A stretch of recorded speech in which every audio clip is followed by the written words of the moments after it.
Welcome back, everyone. My name is Vincent Sturgeon. This is session 3 of ProPresenter 7 training. Today we're going to be focusing on playlist automation, how to make your playlist look Sunday service ready, and just ways to make your life a little bit easier.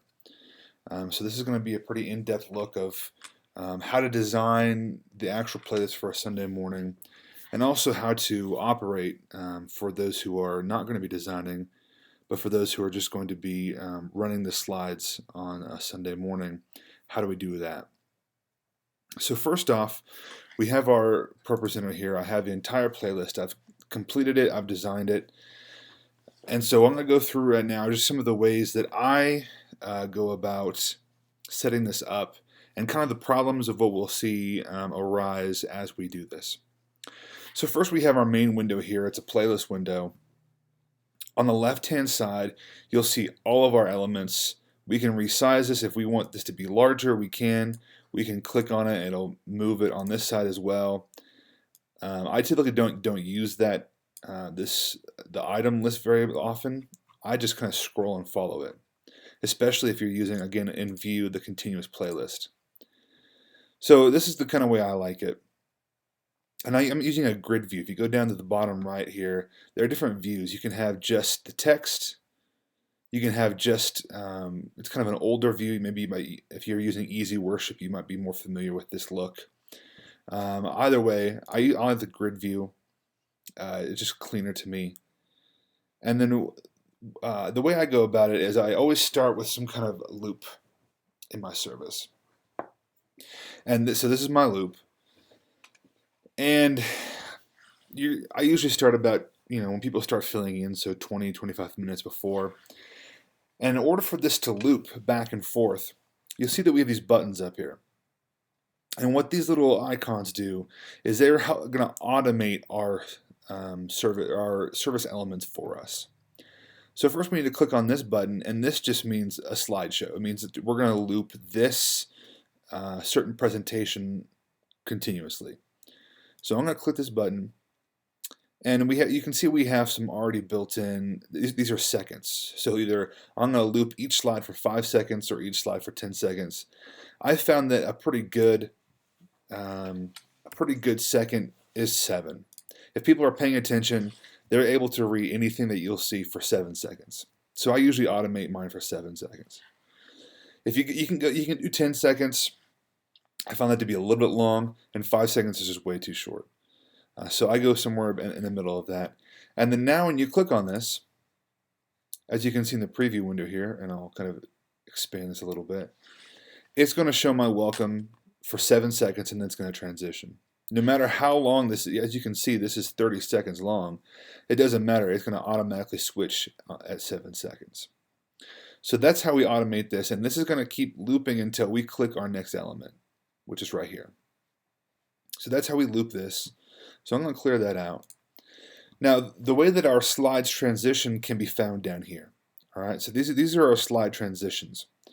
Now, right now I have them both on just a standard fade, right, or dissolve. Kind of it basically just blends into one another.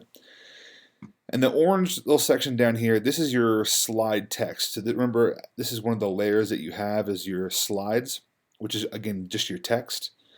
So as you're going from text to text, I'll just pop up some text here. Right now I have switching to 6 seconds on dissolve. So if as you can see, it's just dissolving one into another. I can have this be longer. And now it takes longer to dissolve. I found that to be a little annoying. So we'll go back down to about 0.6. So we can automate that. We can actually add more transitions. We can have it just do a wipe, or we can have it do a custom. If you go into here, you can just have it do a custom one as well, which is what this is doing. So I just use a dissolve, and then that's the orange one. That's your slide text. Now the purple one is your background or your media, right? So right now I have a dissolve for about 1 second. So if I just go from this media to this media, you can see the background transition for dissolved into the other one for about 1 second. Again, I can make this longer. And it takes a little longer for that background to come into view. It's still showing a ghost image of the other one because we have it set for 2.6 seconds. You can kind of play with this depending upon your preference. I just keep it at the default of 1 second. And again, you can automate this. You can click on this and you can say, you know what, I really want mine to fade. So what's going to happen is now when we go into this and I click on this one, it just kind of a fade to black. All right, and you can see now it's a fade for 6 seconds. I don't like that. I like dissolve. I think it's slicker, a little cleaner. So that's that. We'll clear that out.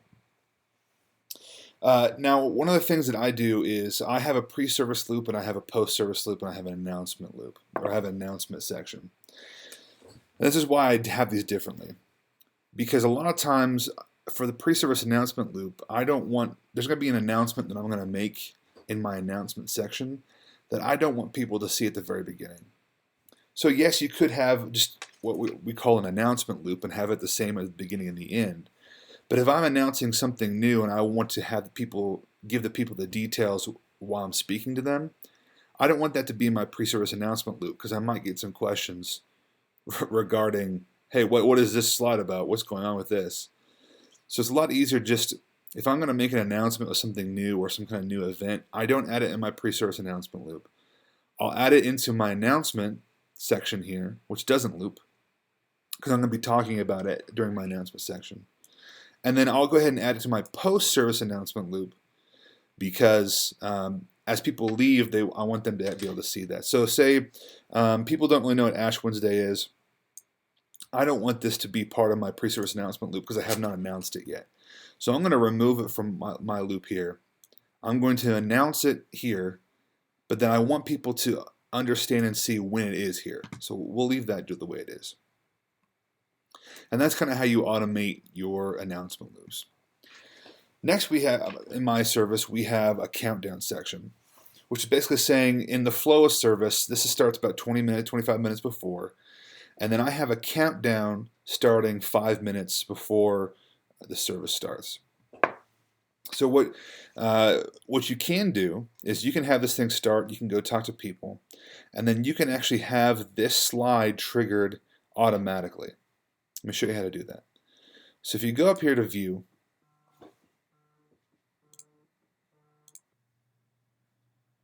so go up here into view, hit the calendar, and then what we can do is we can actually add an event that automates that countdown to start. So I'm going to hit the plus button here. And my new event is just going to be Sunday service. Let's do Sunday mornings. That's what the playlist is called. Countdown. And then I want this to start on Sundays. And it's going to start this Sunday, as you can see. And then our service is at 10:15, so I want that to start at 10:05 a.m. Actually, no, I can't do the math. 10:10 a.m. on Sunday. And it's going to repeat every Sunday at 10:10 a.m. And what I want it to do is my action is I want it to trigger my countdown as that. So if I do a test here, as you can see, it just triggered my countdown. We'll go ahead and clear that out. And that's the beautiful thing here about why we have this playlist. Let me keep it up. All right. So here, that's the beautiful thing of having this playlist, is that no matter what, I can change my countdown here. I can add a new countdown in here every single week, but it's always going to trigger this presentation. So I'm not having to delete and redo all this. It's always going to trigger this section. I never have to move this section ever again. And it's always going to trigger that. So that's how I do that. It's under View, Calendar, and then as you can see, I have it going until Kingdom Come, all the way to 2032 now. Every single week, 5 minutes before our service starts. And that just helps because a lot of times, people are milling around, people are talking. The people who are even doing your media might not get back in time to start the countdown. Doesn't matter; it automatically starts it for you. It's so much nicer. All right, so then we move into the song section of our worship set. So as you can see, I have just my first song, and I have my background in. It's ready to go. And so when your person clicks this, they can see the background comes up, and then we have the lyrics. Now this is a problem because that's super small, and that is not going to be readable from your congregation, especially if you have a larger sanctuary. So what you need to do is you need to change the theme on this. And we'll talk about in a different video how to add new themes. That'll be a completely different conversation. But we're just going to pick a default theme. If you go up here to theme, and you go to lyric styles, you'll see that they already have quite a bit of ones already for you. They're not great. I'm just going to be honest. They're not great. So again, I'll show you. I added one here called the white box. So I'll show you how to add these in later. But you can go ahead and pick ones that you like that are already kind of default into the program. And for some reason, again, the PC version and the Mac version of ProPresenter 7 has different lyric styles. I don't know why, but that's just the way it is. So yours may look different if you're on a PC. But I'm just going to go ahead and click white box. And as you will see, it takes a minute to pop up here. My computer's running a little slow. As you can see here now, it's much larger, and it actually has a white box. So kind of contrast that from the background here. So you go here, shapes and colors, white box. All right, so that's how we add a theme to the background of this. As you can see, it's actually popping up over here. My computer's lagging a little behind, but it actually is showing up, and it eventually will show up for your preview as well. So we'll go ahead and clear the slide out. Now, as I mentioned in the last video, when you import a song, you don't want to add the actual arrangement of the song. You just want one iteration of each one, because it's going to change. You might change week to week how you arrange or how your worship team actually delivers that song. So what you want to do is actually make an arrangement in now your playlist. So I'm going to go over here, and this is my arrangement view right here. If you hover over it, you can see arrangement.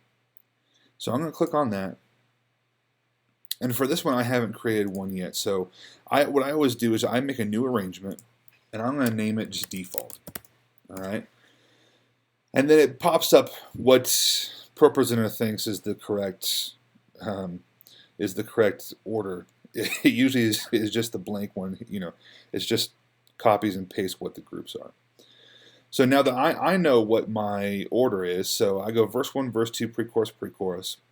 But then I go verse 3, verse 4, then, oh, no, sorry. You want to keep that. You drag from up here.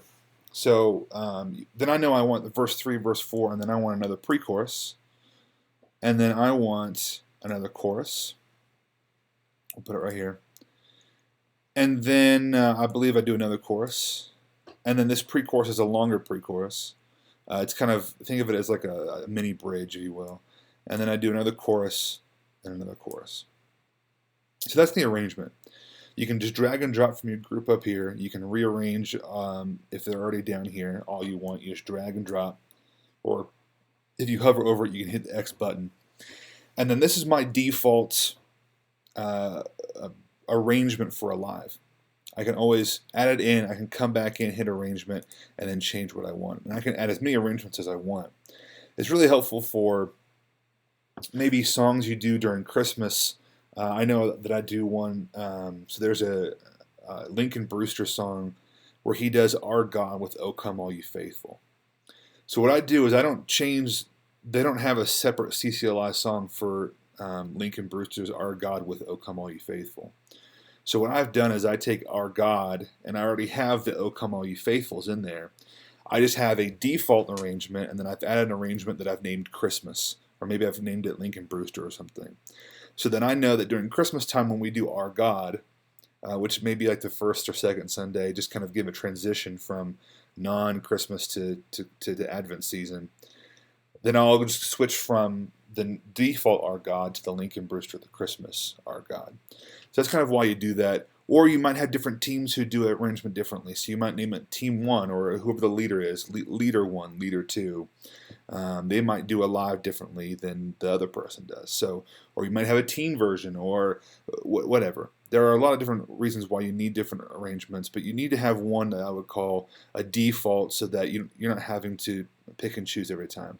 And you may only have just this one default arrangement. So that kind of gives you an idea of, now I have an arrangement, and now my person can come through here, and with the arrow keys, the right and left arrow keys on the keyboard, he or she can just now pop through these with ease, and it's already in order for them. They're not having to hunt around. They're not having to really do anything. And this is something, if you are running slides, and this is just a PSA for everyone out there, or maybe you're going to be giving this training to them after you've watched this.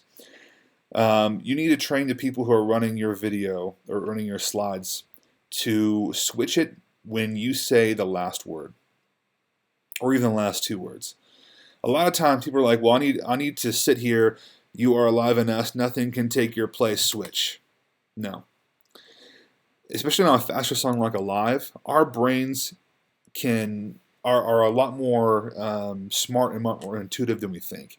We can actually remember what's on this slide, usually the last line ahead of time. So if I'm singing this, you are alive in us, nothing can take your place. I've already switched it. You are all we need, your love has set us free. Already switched it. So that by the time that you even say this next slide, it's already up. So that people, because a lot of times, especially if you're doing a newer song like Alive, some of the older congregants may not know it. And it's going to be a lot easier there for them to get the melody if they can already know what's coming up next. So that's just a little PSA for your people to make sure that they switched early. I know it seems counterintuitive, but it's going to make it so much easier for people to be able to sing along and to praise along with everyone else. All right, so that's how we set an arrangement for a song. So we'll just keep going here. Now I have a meet and greet section. And it's typically, a time for people just to shake hands or right now, I guess, give elbows and air fives. Some people may not have this, but it's an important thing that we're going to show to how to automate this. So now 5 minutes is a long time for a meet and greet, and that's a problem. So what I want to do is I want to dumb this down. I want this to be about 2 minutes. So what I'm going to do is I'm going to right click on this. I'm going to go to the inspector. And then from this area, I can actually notch this down to where the time that I want. So I'm going to scrub through here. And I'm going to go to about 2 minutes here. It doesn't have to be perfect. And then I'm going to hit the end button. So now what this means is that I've reset my in to a different starting point. So now it's going to start here. All right.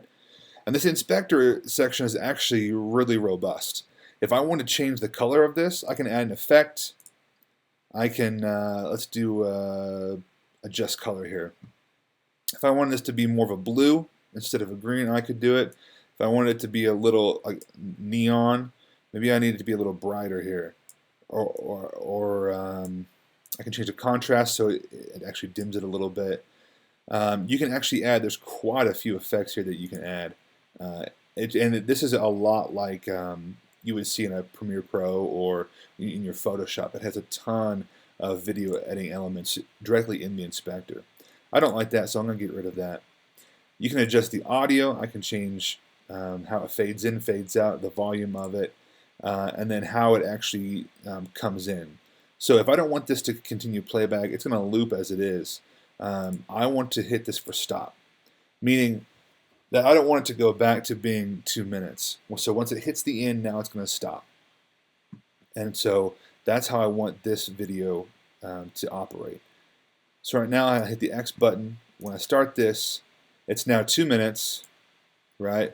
And you can actually see right here it says 2:03:53. I've actually edited the timing of this meet and greet. And you can, if you only want a minute and a half, you only want a minute, you can just go back in, hit inspector, and then I can just reset the in and adjust this again to a minute and a half or close. And now I've reset my in to a minute and a half. When I go back out and click this, it's now a minute and a half. So that's my meet and greet section. And that's how I can automate or change my timing for videos that are a standard length. All right, moving on to my announcements section. So I have my upcoming here, as you can see.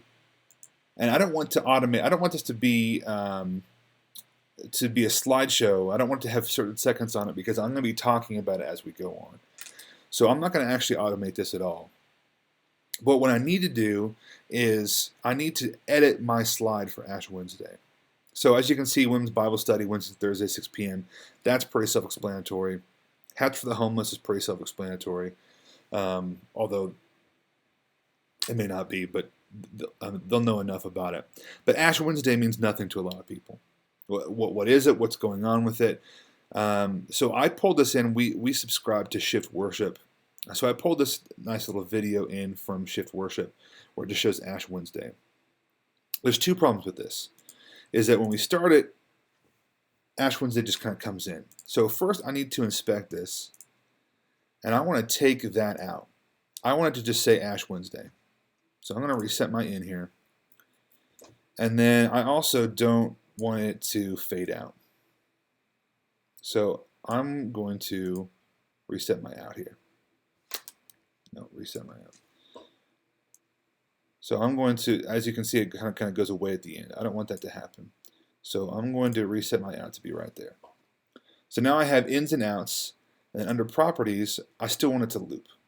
All right, so I want this to be continual because what I'm going to do now is I'm going to edit the slide, and I'm going to add text in here that says service February 17th, 6 p.m. And again, I will probably change this color to be along the same lines as that red there. Maybe a little darker, and then I'll change. There we go. And of course, I'm going to make this scale up. And I'm going to make it just a little bit bigger. So now when I go back, and this is kind of the brilliant process of ProPresenter, is now I can bring in other video elements that's already been done for me, kind of these nice videos, but then I can add additional details on top of it. So now I'm going to go back to show. So now I have this really nice video in the background of the ash kind of going across, but they can still see that there's a service February 17th at 6 p.m. And if I wanted this, let me go back to edit. If I wanted this to be a little bit darker to match it, I can.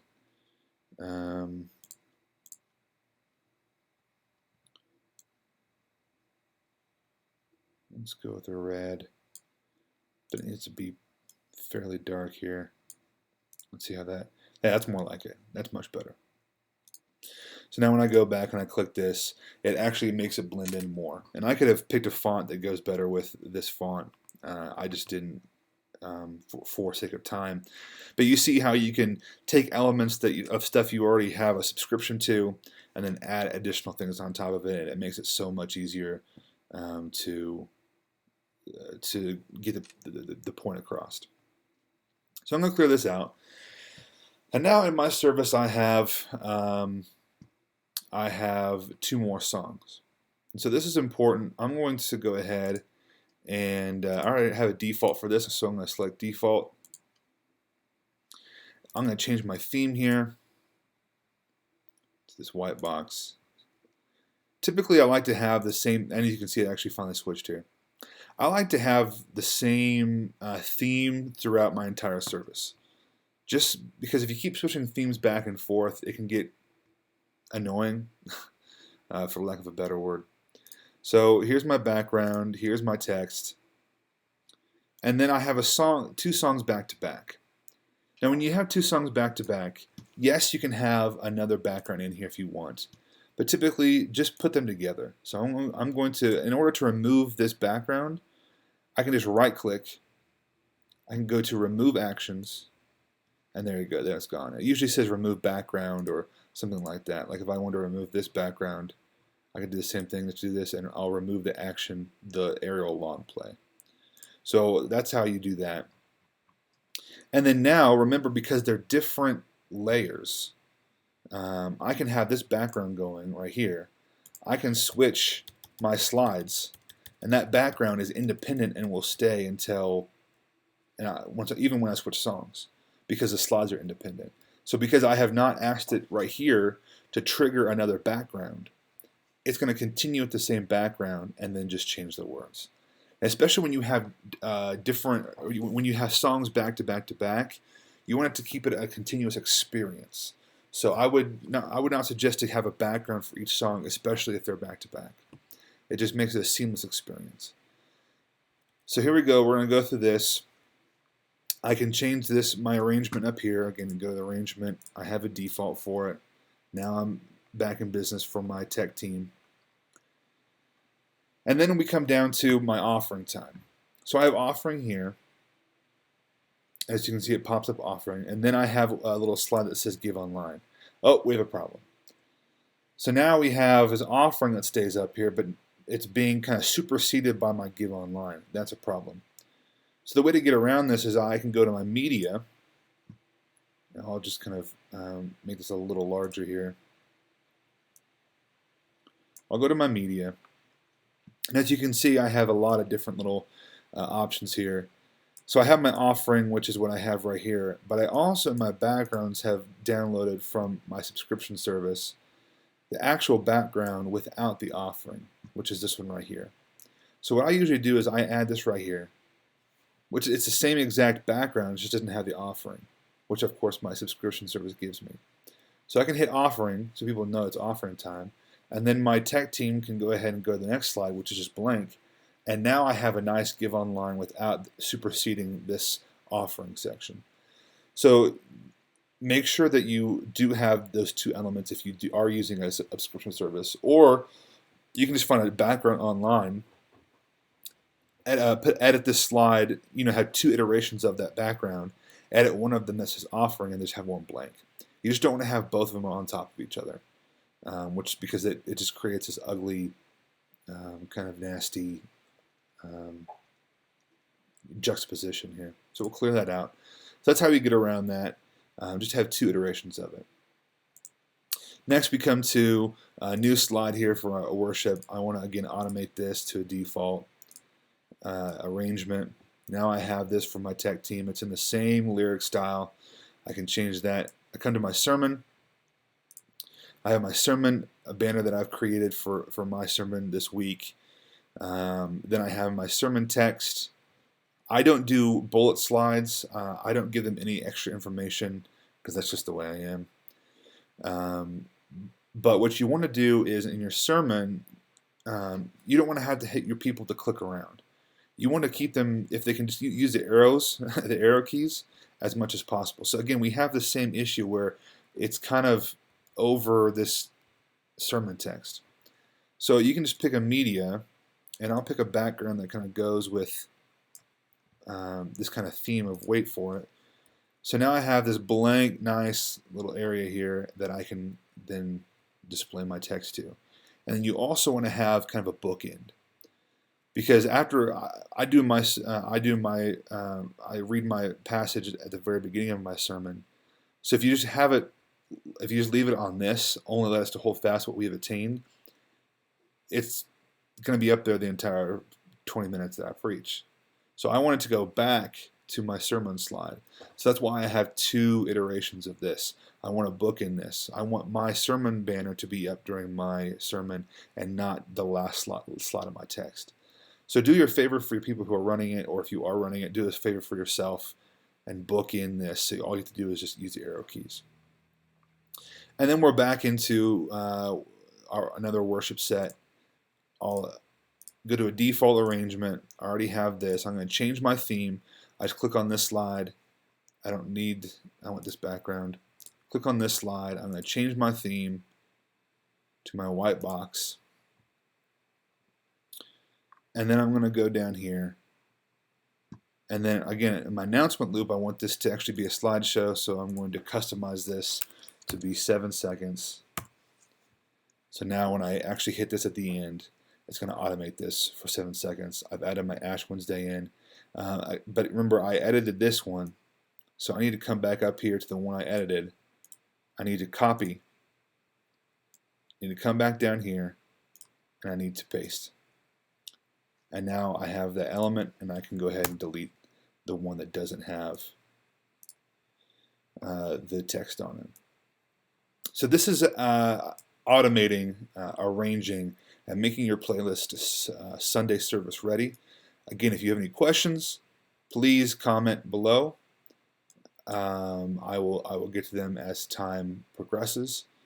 And next session is going to be about themes, how to build your own themes, and then about messages and props. So I hope to see you next time, and thank you for your time.